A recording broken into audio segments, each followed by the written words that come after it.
The circular flow diagram is a simple depiction of the macroeconomy.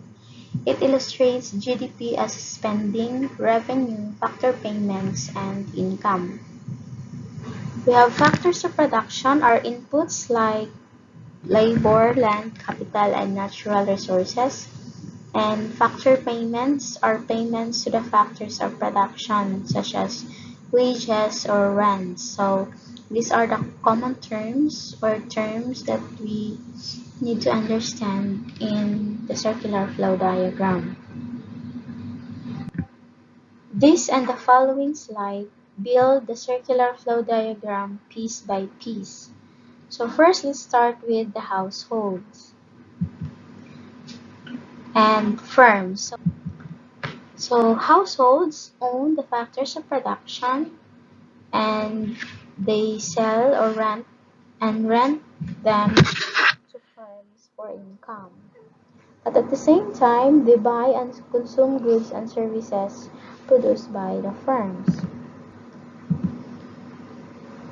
See, firms naman, they buy or hire factors of production and use them to produce goods and services. And they sell goods and services. Firms are buyers as well as sellers, buyers of the factors of production and sellers of goods and services. Whereas the households are the buyers of goods and services and sellers of the factors of production. There are also two markets.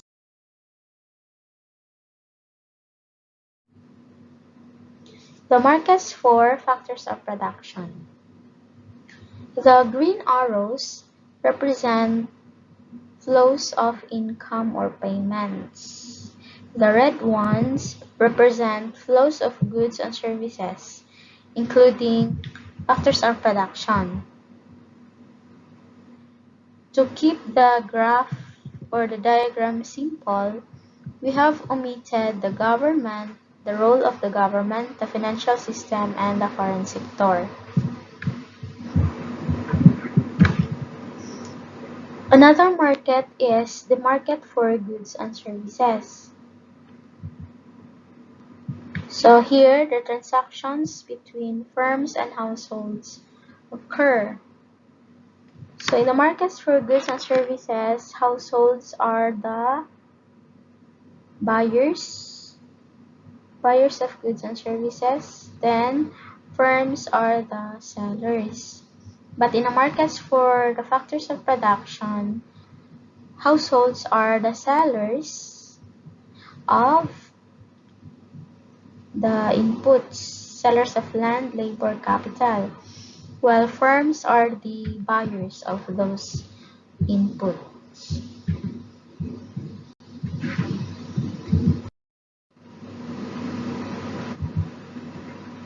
Again, the diagram omits the government or the activity to collect taxes or buy goods and services are not included.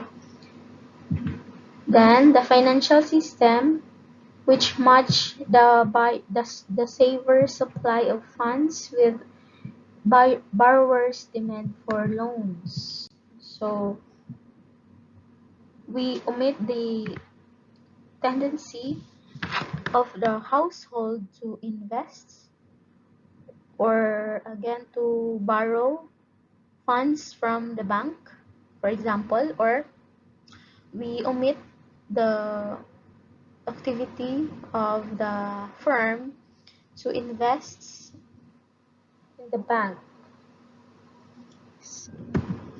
Then another is the foreign sector. So we assume that the transaction happens only in the country. So there is no export of goods and services. So the production of the firms are intended for the consumers or the households only in the domestic economy.